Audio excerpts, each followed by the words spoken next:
Vishnu? Yeah.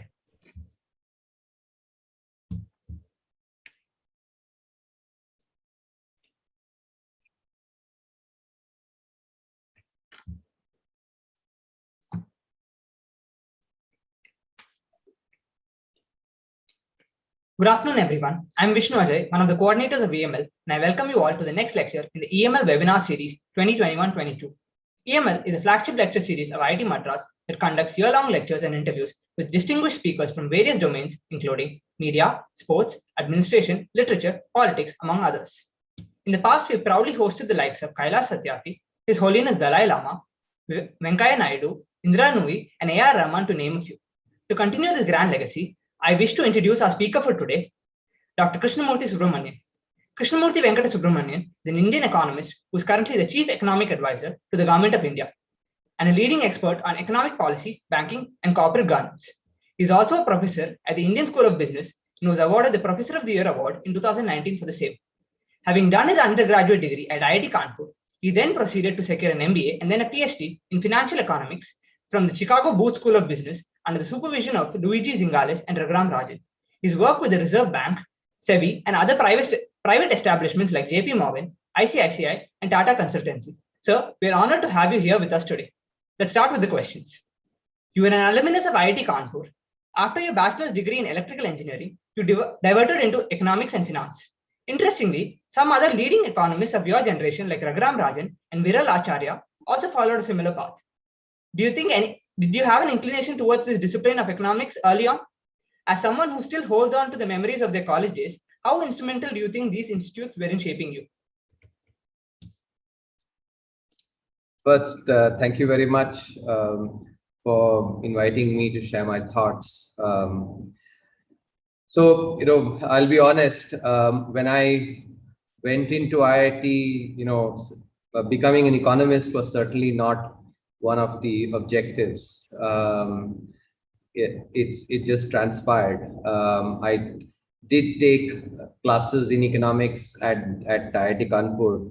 IIT Kanpur that way was distinctive in the sense that we had to take humanities courses. I think, if I remember right, mandatories, either 4 or 6 courses in the humanities had to be taken.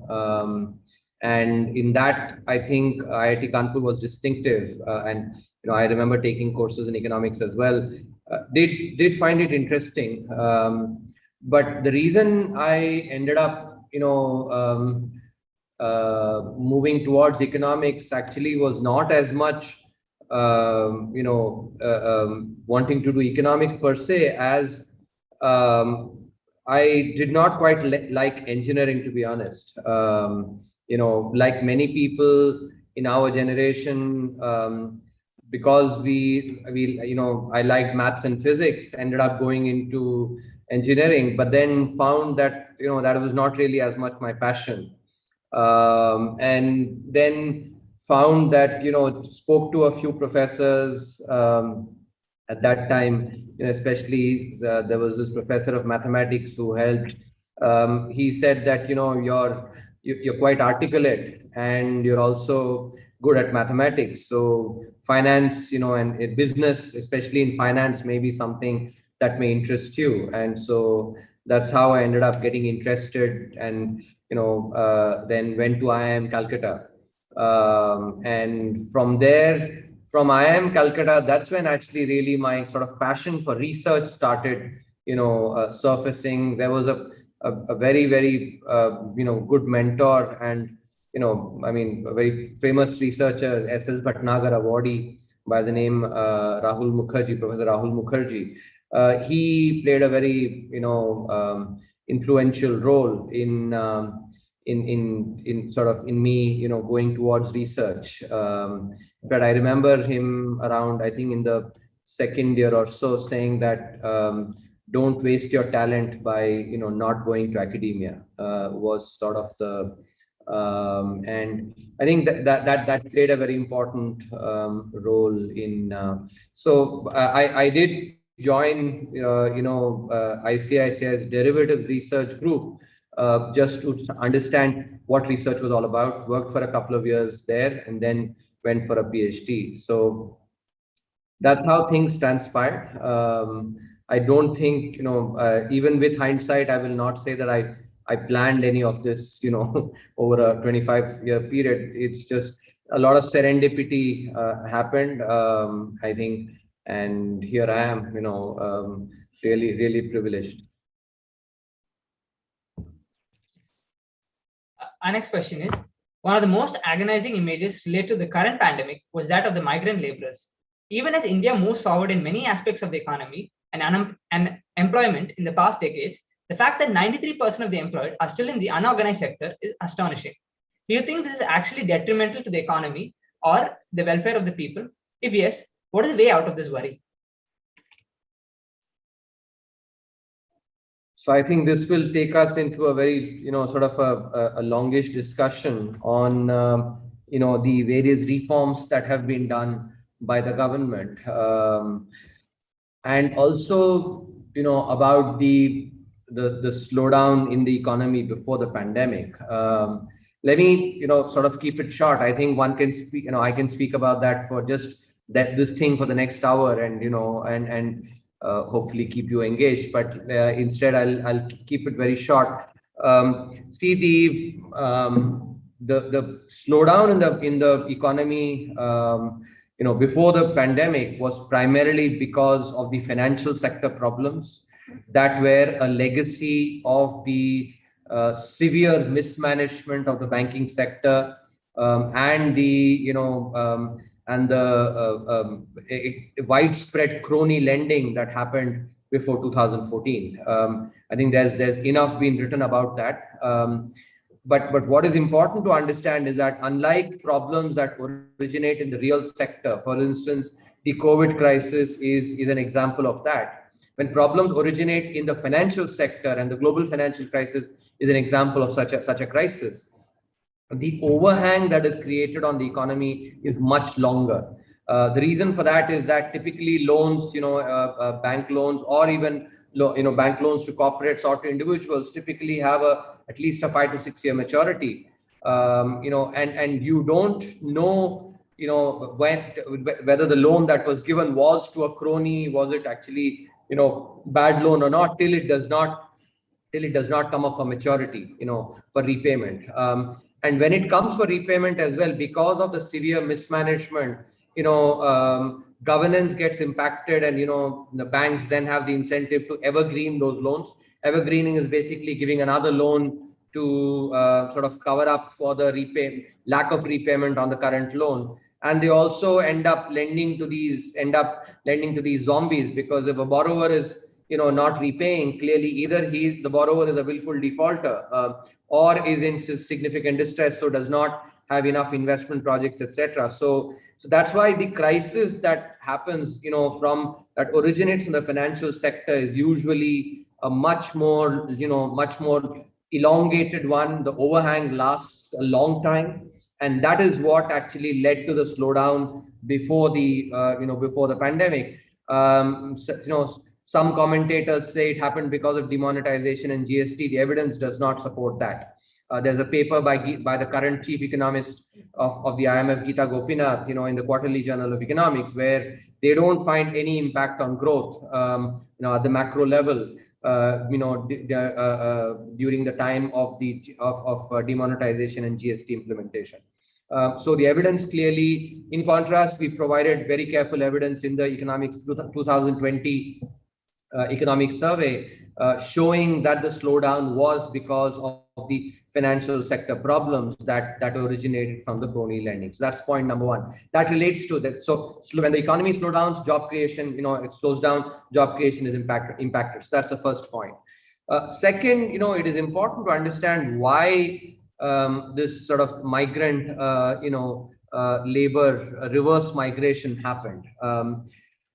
See, despite 70 odd years of independence, there was very little done for migrant workers, in the sense that if you have, let's say, if there is in your hostels, maybe if there are some people who are working from Orissa, maybe, or Bihar, etc., you may be having people who are working from there. Now, suppose if there is that worker actually where in his native place, he can avail the public distribution system. He or she could avail the public distribution system in their native place. But, living in Chennai, for instance, they couldn't avail that. And when the pandemic struck, by far the biggest part was about, essentials, being able to actually take care of, food and some basic necessities. And because there was no portability of the, of the ration card, you couldn't walk into a PDS shop in Chennai, even though you are a resident of Orissa or Bihar or West Bengal, and say, give me the food that I'm entitled to as part of the PDS system. So that's why, a lot of the reverse migration happened. For instance, if you see people who were in rural areas, they availed the Manrega MNREGA scheme. That was the other, possible motivator as well. So now what has been done as part of policy is that we've, brought in the one nation, one ration card scheme, the portability, and that enables the significant risk on essential items to be taken care of. So even if there is a migrant worker, who is from any other state, but working in Chennai, he or she can avail the, the foodstuffs. So that's one of the key risks that led to the reverse migration, and, which the risk of which actually has been taken care of. But at the same time, the other thing that is being done is that, if you look at the migrant labor, a large section of these are people, they work on construction sites. Construction activity, therefore, is a very important, contributor to jobs in the informal sector. And the government is pushing significantly on capital expenditures and infrastructure activity, which will definitely enable, construction sector activity and create jobs in the, for these migrant labor. Last point, and which was actually a bigger question that you raised, which is why is it that we have so much, workforce in the unorganized sector? That's because, in the last so many years, I mean, 70 odd, years, close to 70 years, there's been very little effort put on formalization of the economy. It's only under this government, starting with the demonetization, GST, then the, then the IBC, for instance, the Insolvency and Bankruptcy Code, now labor reforms, the, the farm bills. These are all efforts at trying to formalize the economy. And that is very important because there are two key features that we have to understand. Not only is it the case that wages are lower in the, in the unorganized sector than the wages in the organized sector. More importantly, the standard deviation of wages. We're all engineers, and so I'll use technical terms here. Actually, stuff that you all will be familiar with. So variance or standard deviation of wages, which is the second moment. The first moment is, of course, the mean. The mean itself is lower in the unorganized sector compared to the organized sector, but the standard deviation, which is actually uncertainty, which is a proxy for uncertainty in earnings, that is even higher. And that is a bigger problem. So, but there had been very little efforts, put on formalization of the workforce.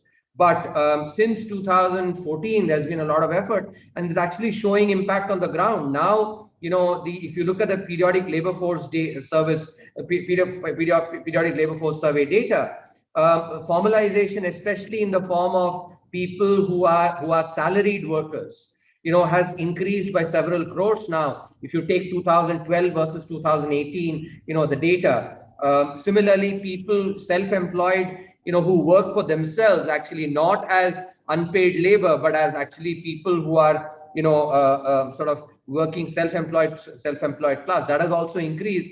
And casual labor has decreased significantly. And that is because of the policy measures, the efforts that have been taken, under this government.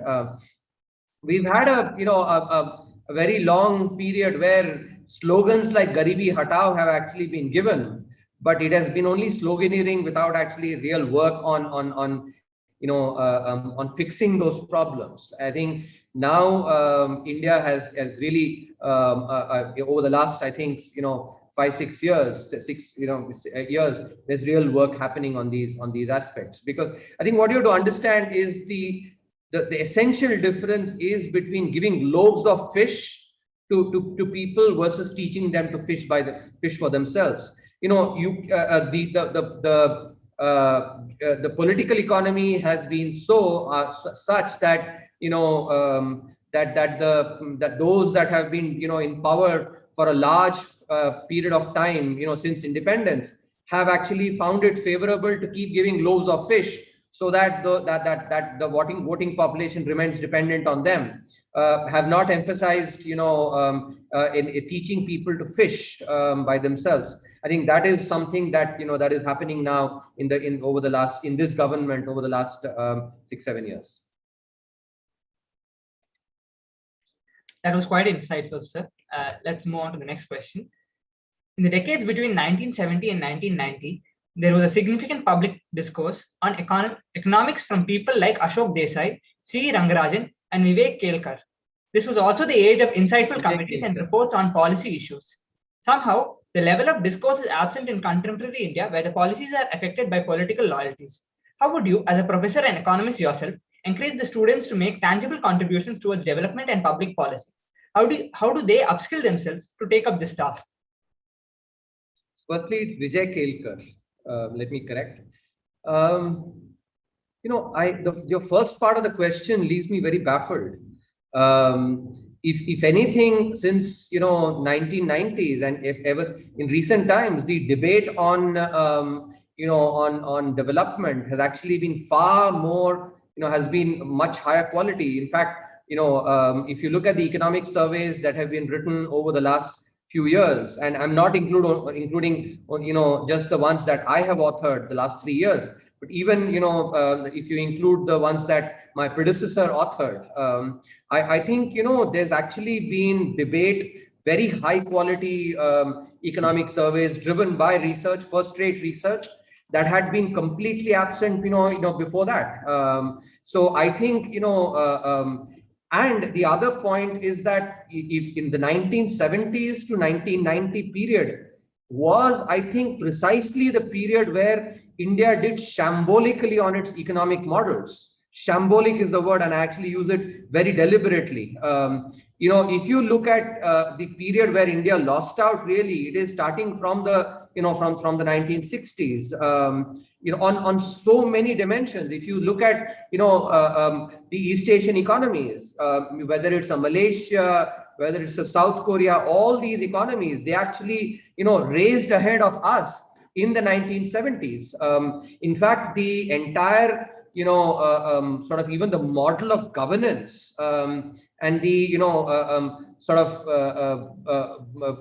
the deterioration in governance, etc., happened in the in the late 1960s and 1970s.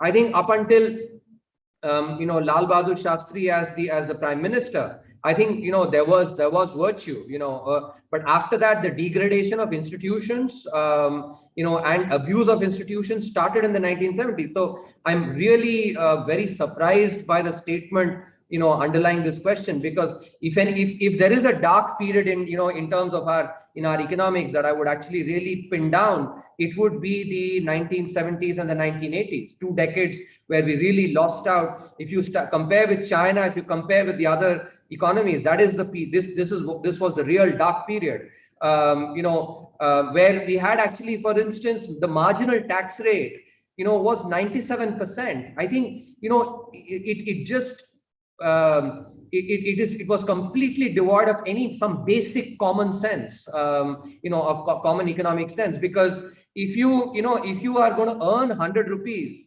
and the tax rate is such that you will keep only 3 rupees out of that 100 rupees, it's just a natural tendency then to actually say, I will hide my income. And in fact, the entire black economy actually started at that time. So many, it was, I think the 1970s and 1980s was a period of just pure populism, very little action on the economy, economic degradation, the economic thought was, was very, very poor.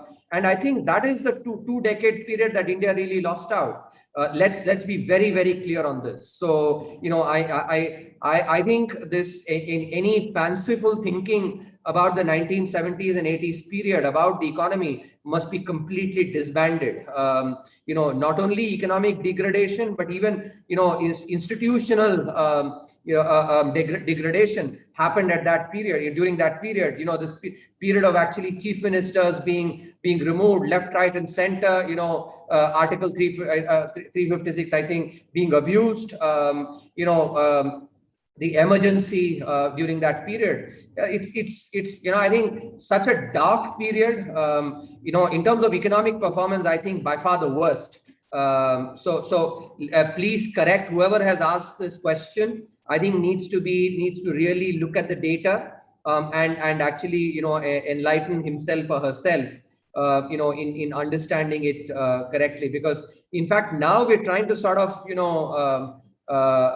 undo a lot of the damage. And I will actually say, as even the 2004 to 2014 period was actually a continuation of a lot of that same mindset, and which actually again halted growth significantly, on a lot of the reform measures, etc. So I think, any hallucination there is of that period, I think must be completely disbanded. Hope that answers the question. Yeah, thank you, sir, for actually changing how we think about that. Now we have a few questions from the audience that they have directly submitted to us. Haricharan asks, what are healthy financial habits that people can adopt that are beneficial to the general public and the economy as well?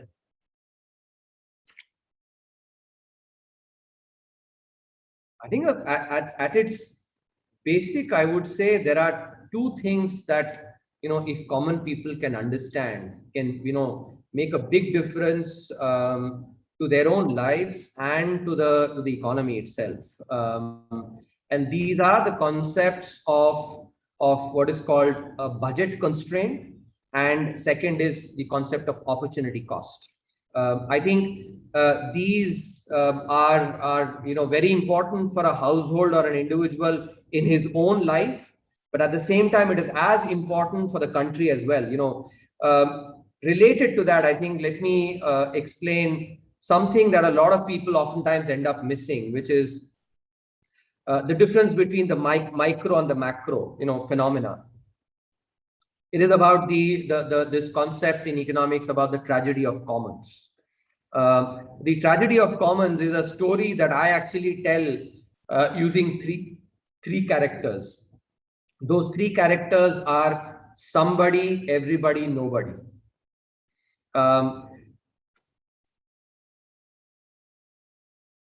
So if you take traffic snarls that happen, everybody everybody thinks that somebody else should follow the rule, and so nobody follows the rule. If you take global warming, every country thinks that some other country should actually reduce their carbon emissions, and so nobody follows that. If you have project groups, project work, in your projects, everybody thinks that somebody else should do the work, and therefore nobody does the work. This is basically a phenomenon. There's a canonical example that I give to my students when I teach. It's been almost 3 years since I've taught, but I think the example is still relevant. Think about a village, having a pond where there are fish, so let's say there are the number of households in that village, and the fish in the pond are such that if every household just picks up only one fish a day, the fish will multiply, and it'll be a sustainable equilibrium where everybody will have for the foreseeable future, every family will get one fish. But suppose you go to fish that day, and your mom says that today there are some guests coming, so why don't you break this social contract of just one fish per family, get 2 fish a day, get 2 fish, right? And then, you all enjoy, you actually get, fish curry for, I mean, I'm a vegetarian, so I don't know how it tastes, but let's say that curry made from two fishes tastes better than one fish, let's say. And everybody starts then, so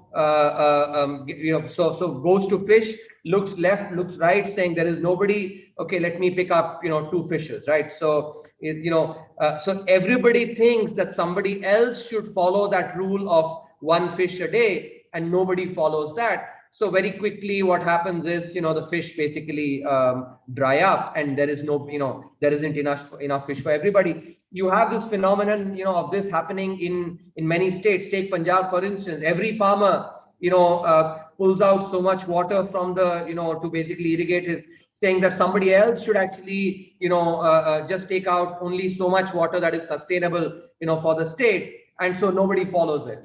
You have water table depleting. So phenomena like this, I think, is very important to answer the question that you've asked me. And that's now I get back to this concept of budget constraint and opportunity cost. You are in the state of Tamil Nadu.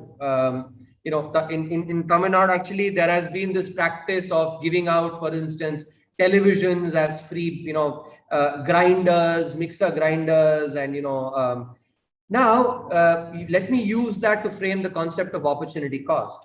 That money that is given as, let's say, television set, if that money is instead invested in healthcare, it's the same money that whatever 1,000 crores or maybe 5,000 crores of the state's budget that is spent, let's say, on giving, television sets, instead of that, if healthcare is created, then, it does two things. One, you're not getting it for free. Those who want to enjoy the television work hard to actually save, to buy a television. That is the first thing that happens. There is positive incentive that is created. Secondly, healthcare, which is actually something that, it's a public good, is invested upon. So this is the concept of opportunity cost, that most people, they do not think about the fact that when they are getting a television set, let's say, as a freebie, and keeping the tragedy of commons in mind, that, so every person thinks that I should get the television, everybody thinks that somebody else should not take it, and so everybody, nobody follows that.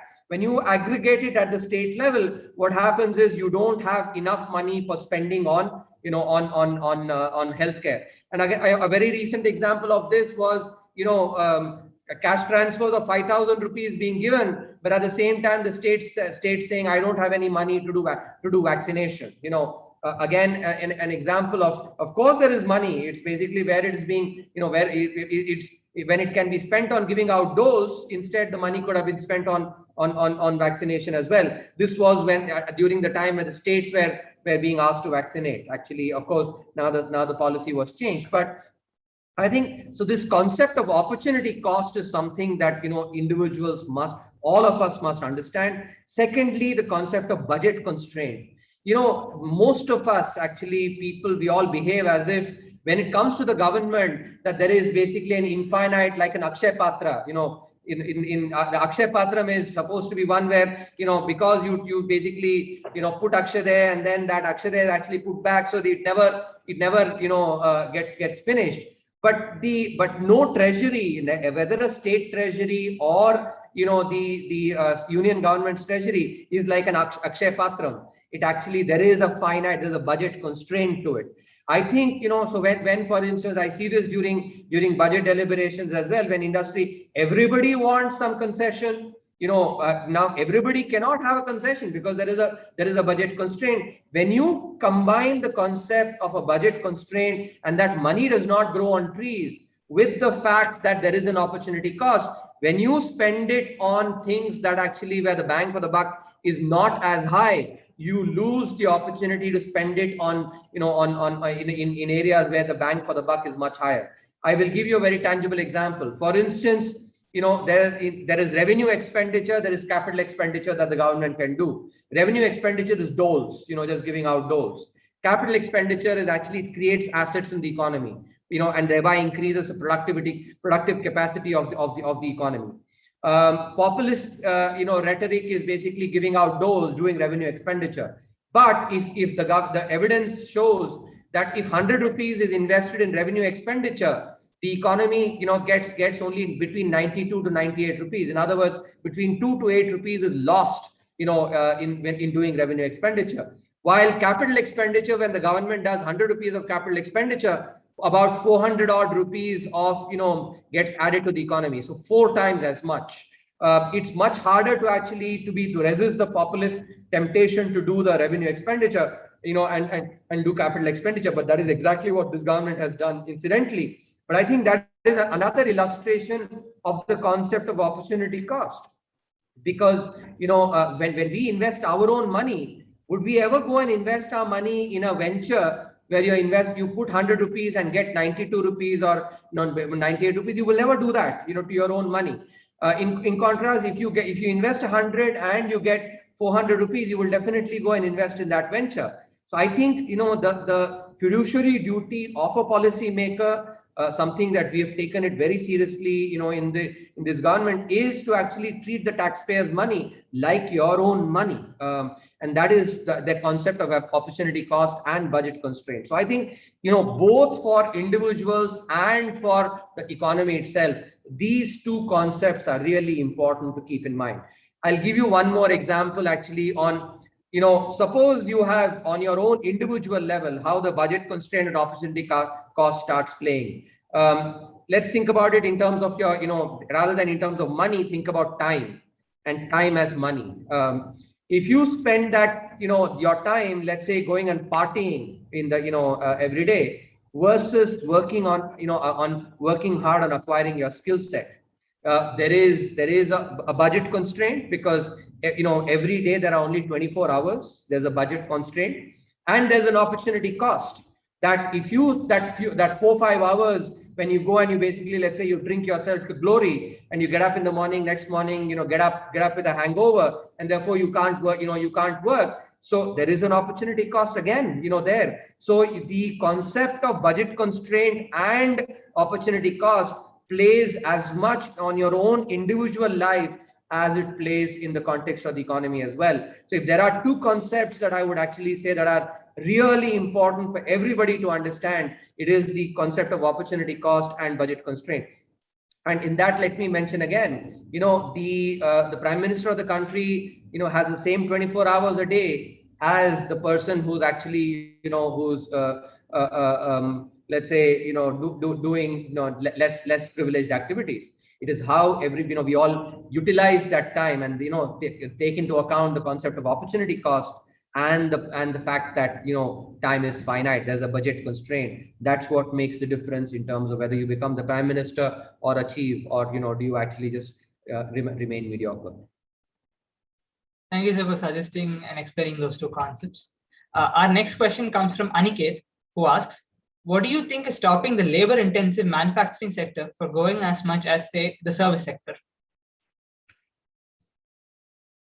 So again, these questions are revealing to me that you all don't read enough news, because, these questions, if they had been posed 2 years back, I think, the questions would have been relevant.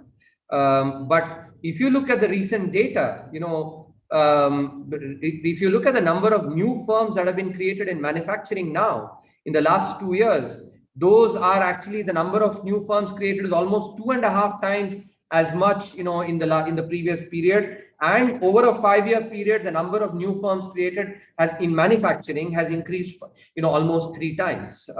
This is the latest data, and this has happened because of the many reforms that the government has done, whether it's labor reforms, whether it's the PLI scheme, the change in the MSME definitions. All these have contributed to. So I think this is a question that would have been apt 2 years back, not today. Okay, sir. Our next question is from Ayush. He asks, is the 2024 target for a $5 trillion economy still possible, considering the adverse impacts of the COVID-19 pandemic on the economy? So I think there are 2 points that one has to keep in mind here. One, across the world, every country's, economic objectives have been impacted by the pandemic. I think, and that is something that we have to acknowledge. I don't think we can actually be in this unreal world where we can pretend as if the pandemic did not happen and therefore hold on to, goals that were set before the pandemics. That's point number one. But point number two, which is, more important, is that the $5 trillion goal actually, goaded us to bring in so many reforms, which we actually have done. And in this aspect, India has been, a positive outlier. No other country has done the kind of reforms that India has done, over the last 2 years, and in pursuit of that $5 trillion goal. So I think, we will definitely, get there, and aided by and accelerated by the significant reforms that have been done in pursuit of that goal. Thank you for clarifying that, sir. Samyukta Mahesh asks, recently, Tamil Nadu experienced petrol prices over 100 rupees per litre for the first time in decades. The prices in other states also show a similar trend. How is the government attempting to curtail this? And in this backdrop, do you think the public should consider electric vehicles as an alternative? Absolutely. I think, public should indeed consider electric vehicles. If we have to reduce our carbon emissions, both as a country and as a planet itself, I think electric vehicles are incredibly important. And that is why, if you look at not only in India, across the world, the taxes on, on carbon, so the taxes on fuel, petrol and diesel are actually, are high. For instance, if you look at the United Kingdom, Europe, Germany, Japan, South Korea, look at any of these countries, if you look at the overall contribution of tax to the final price that you pay on the petrol pump, almost 60%, and more of the final price is because of this tax. And that is to actually, to incentivize people to move towards more, renewable, energy-driven vehicles. So India is no exception in that. The second point I want to make is that, in a market economy, if the crude oil price increases, then obviously the price, at the ground level will increase. And, oil now is actually close to $85. It's true, sir. $85 a barrel. Subodh Joshi asks, attaching to your previous explanation on the PLI scheme, how will the PLI scheme help generate long-term employment? And what does our past experience say about such initiatives? What does our past experience say? I think, we've had a longish debate about it. Actually, there have been periods where our past experience has certainly not been inspiring at all, in terms of the implementation. But I think that is why you have to actually take into account, how is the current scheme different from the past schemes? So if you look at the past schemes, a lot of incentives that were given by the government were ones that actually only focused on small firms, without basically encouraging them to grow. So I'll give you an example. Take our labor laws the way it prevailed earlier. If you became, large enough that you have to hire 100 employees or more, then there were a lot of compliance that you had to do. If you were a firm that had 90 employees, you didn't have to do as much compliance. But if you became a 100-firm employee, you had to do a lot of compliance. Now, what is the perverse incentive that it created? That, let's say I started a firm, I've grown that firm now. I'm close to reaching 95 employees.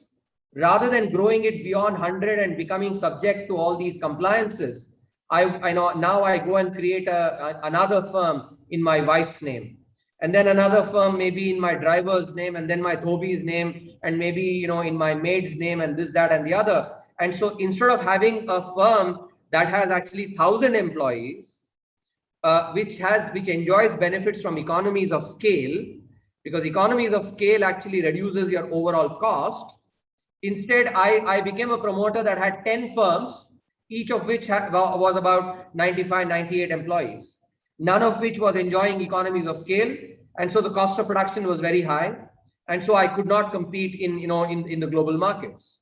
So at its core, therefore, if you trace back the problem, government policies were such that it gave the perverse incentive for firms to remain dwarfs, in other words, small despite actually aging. As a result, the cost of production was very, very high because they didn't benefit from economies of scale.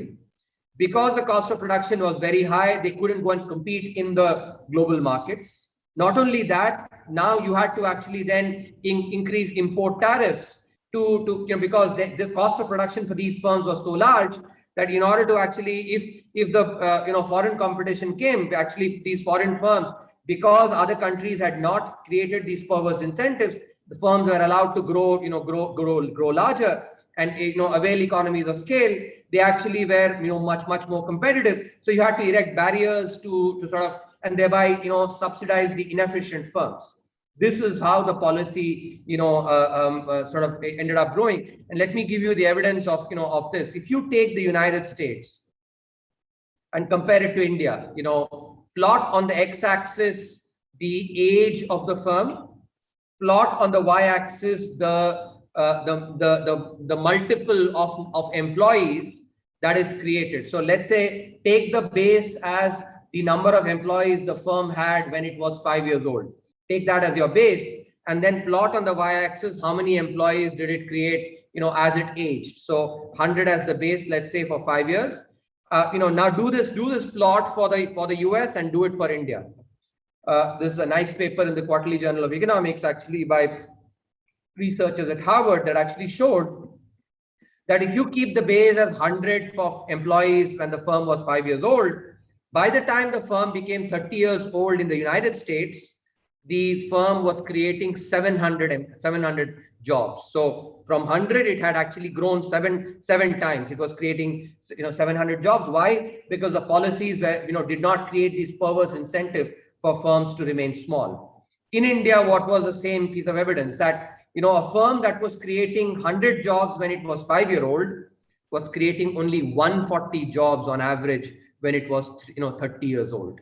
Think about it actually now. So in other words, 5 times greater creation of job creation by these small firms in the United States compared to India. And why? Because of the really poor policies that were being created before.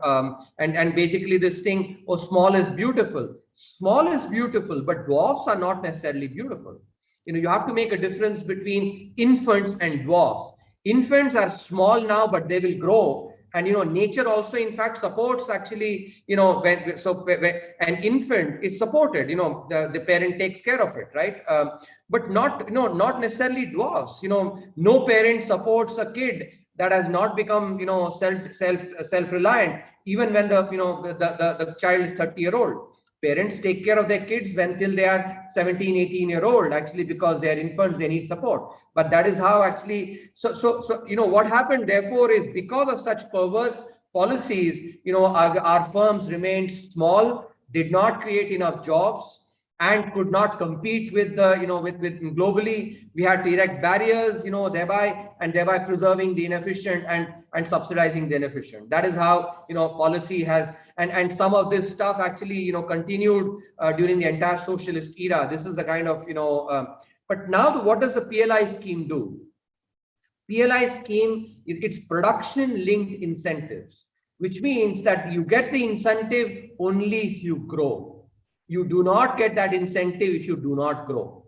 So you have to grow at by a certain growth rate during the 5-year period when the PLI scheme is there. So it does not create that perverse incentive to remain small. It creates an incentive for growth. So the policy design actually has been, has gone and examined what is the core problem, and the scheme has been designed in a way to address that core problem. That is why I don't think the same phenomenon that manifested earlier will manifest again.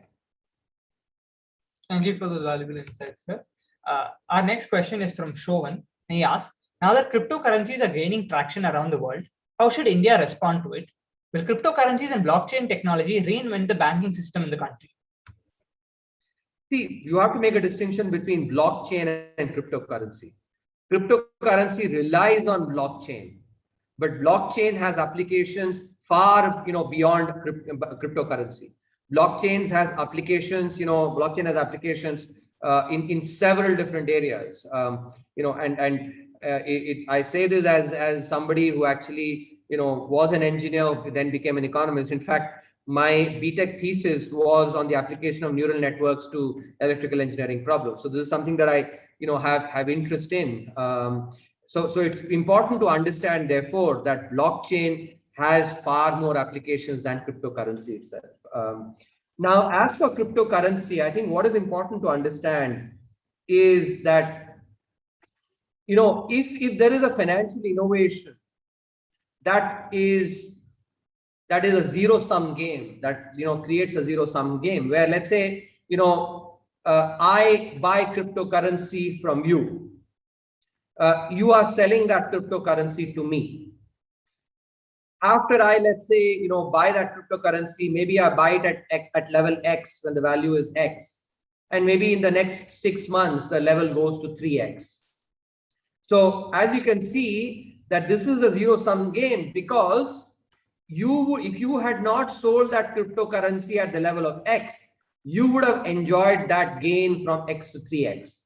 Instead, when I bought it, I have enjoyed that cryptocurrency. I think what you have to understand, therefore, is to every buy, there is a counter sell. In any financial market, you do not have a buy happening without a sell. And in that context, therefore, it's a zero-sum game.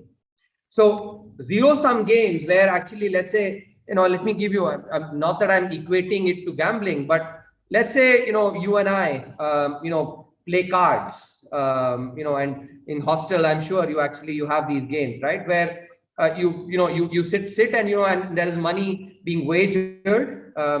You sit basically every weekend, starting Friday night. Let's say you play till Sunday evening, and you just go to your mess, eat food, and come back and actually play cards, right?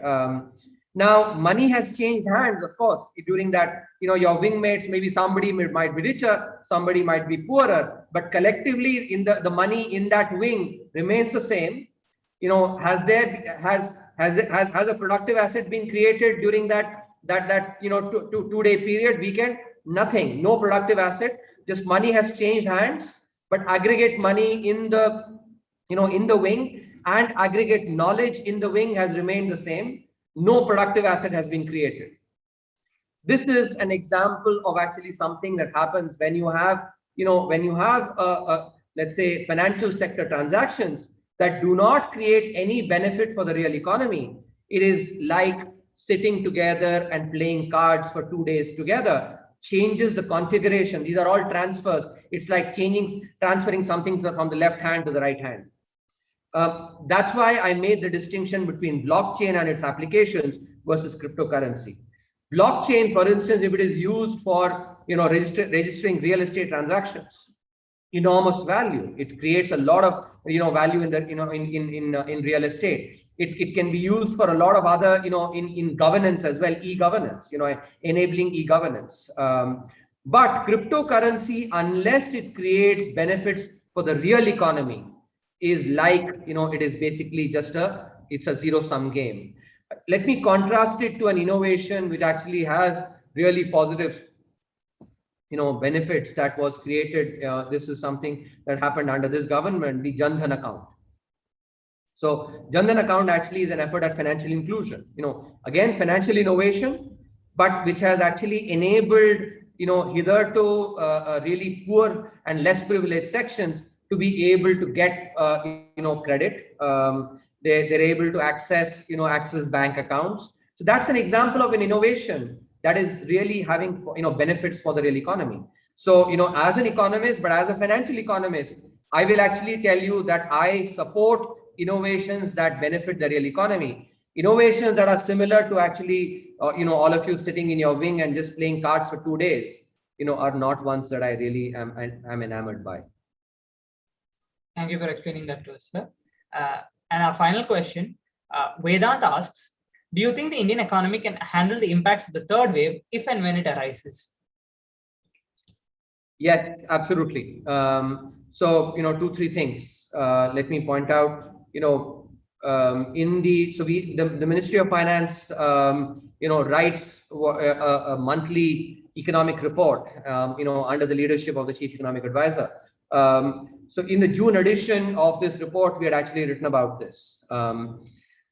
We had, we'd referred to several research articles that were published in Lancet and the British Medical Journal and outlets like that to give, two pieces of evidence, which are very important in this context.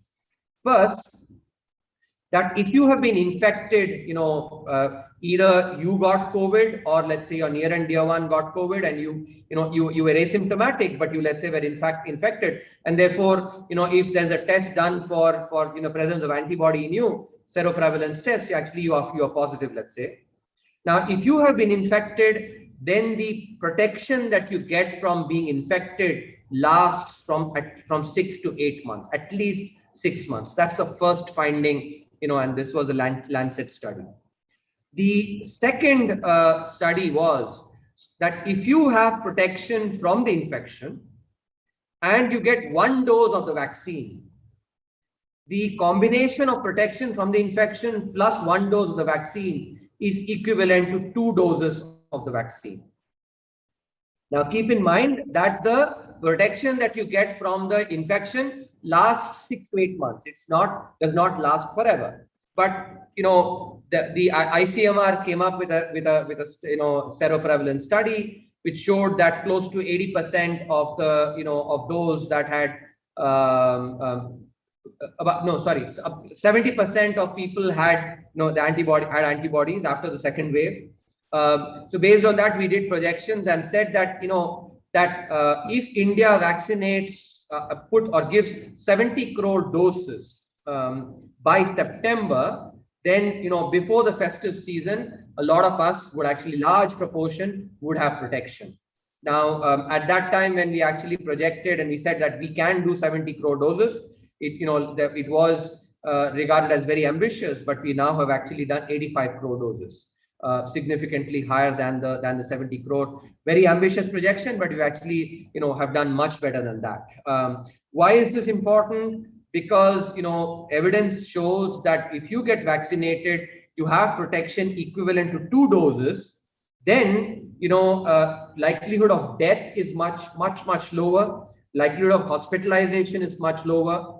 Likelihood of ICU admissions is way lower. And even symptomatic, cases also are lower. Asymptomatic cases actually, I think, not as much impact, but all these 4 are quite important. Even people with, with comorbidities, death in people with comorbidities, with fact, once they get 2 doses actually, or protection equivalent to 2 doses, they, the outcome is much lower. So based on this evidence, therefore, and the fact that India actually has already vaccinated 85 crores, we had projected that we projected to vaccinate 70 crore by September, but we've done 85 crore, as I said. We had said that the likelihood of a third wave, a devastating third wave, is low. That's the first point. And I think because these projections that we had made, not only have they transpired, we've done much better than that. I think I continue to maintain that the likelihood of a devastating third wave is low. That's point number 1.